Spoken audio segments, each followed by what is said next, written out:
Сәлем достар, біз әдеттегідей жаңа әуенді үйренетін боламыз. Бұл Хабанара атты шығарма. Көбісіңіздер оны естідіңіздер деп ойлаймын, бірақ та естімесеңіздер, онда бірінші әуеннің мелодиясын тыңдап бастайық.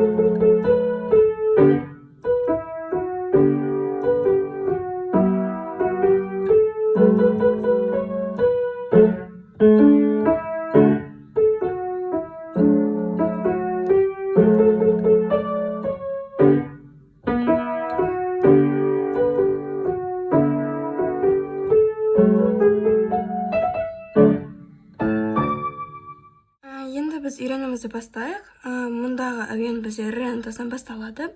Және де үшінші немесе төртінші созақтан басталған ыңғайлырақ.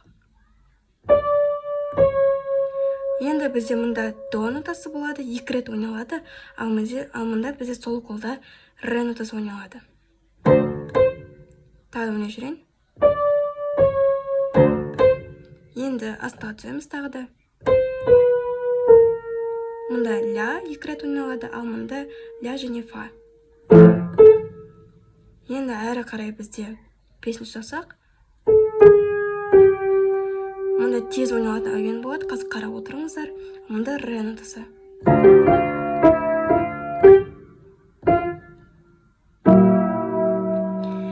Енді осы жерін тағы да ойнай жүрейін.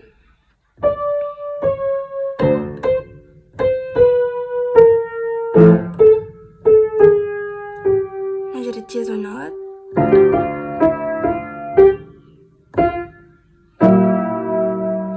Енді мұнда тағы да ойнаймыз.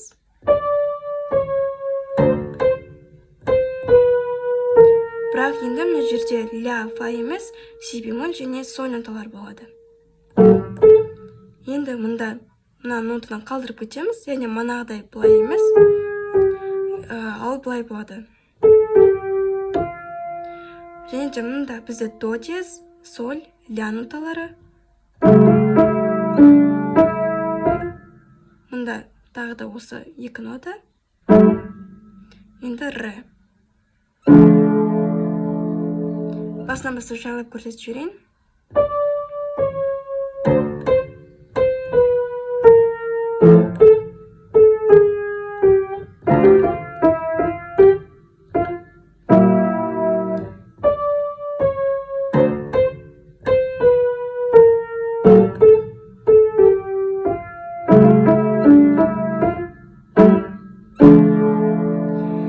Енді әрі қарай дәл осы ойнаған жеріміз дәл солай болып қайталанады.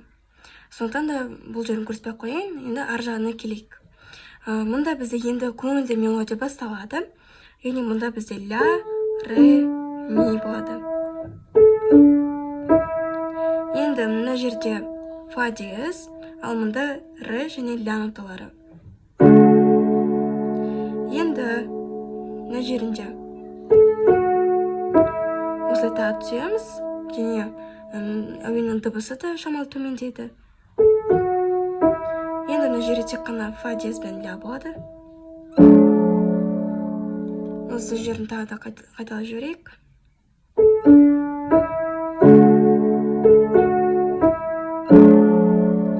Енді әрі қарай тағы көтерілеміз. Мына жерде 4-ші саусақпен бастаймыз. Бірақ үшіншісін осылай түсетін өзінің қызық жері бар. Мен көрсетіп жүрейін. 4 рет ойналады, яғни. Кейін мына жерде си. Енді соль нотасы, мұнда р және си. Осы жерін тағы қайталап жүрейік.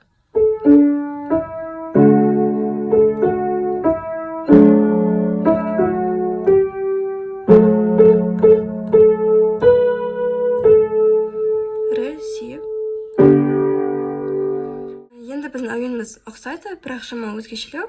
Мына жерде яғни си нотасынан басталады. Мұнда р және си. Кейін тағы да түсеміз. Мына жерде соль мен си. Енді тағы көтерілеміз. Мына жерде соль мен ля. Мына жерде манағыдай төрт саусақты алмастырып отырамыз. Кейін мына жерде до диез. Ля және мына жерде фа мен ля. Тағы да көрсетіп жіберейін. Осы көңілді мелодия басылатын жерден бастап.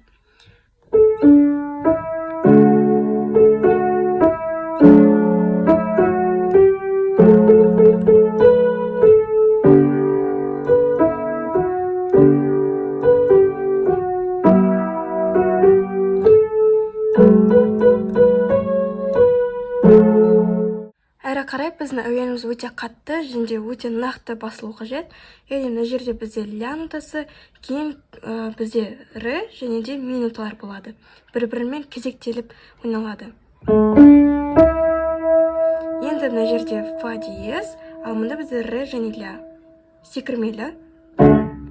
Тағы көрсетейін. Енді әуен шамал басылады. Фа мен ля. Тағы осы жерін көрсетіп жіберейін.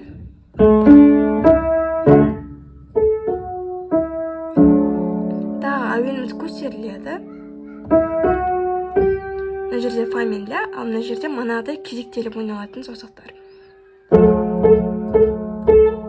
Тоже 4 рет. Ал енді бізде р нотасы 5 саусақпен.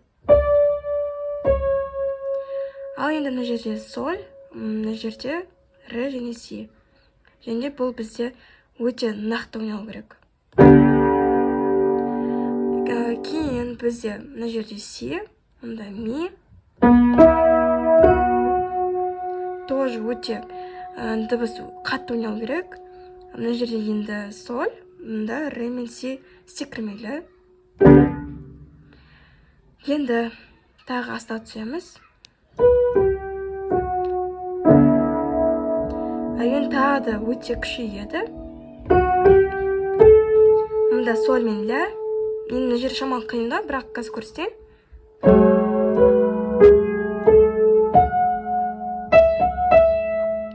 Тағы көрсетейін, мұнда соль мен ля, мұнда до.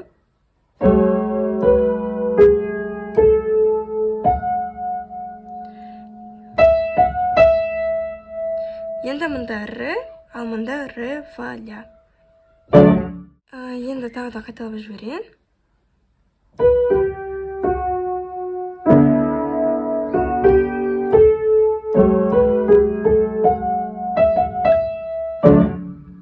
Енді мына жерде ля, мұнда да ля. Мұнда енді р. Осымен біздің әуеніміз аяқталады. Басынан бастап енді жайлап ойнап көрейік бәріміз бірге.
кезекті сабағымыз аяқталды.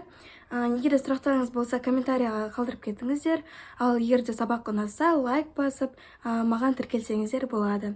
Барлықтарыңызға сау болыңыздар.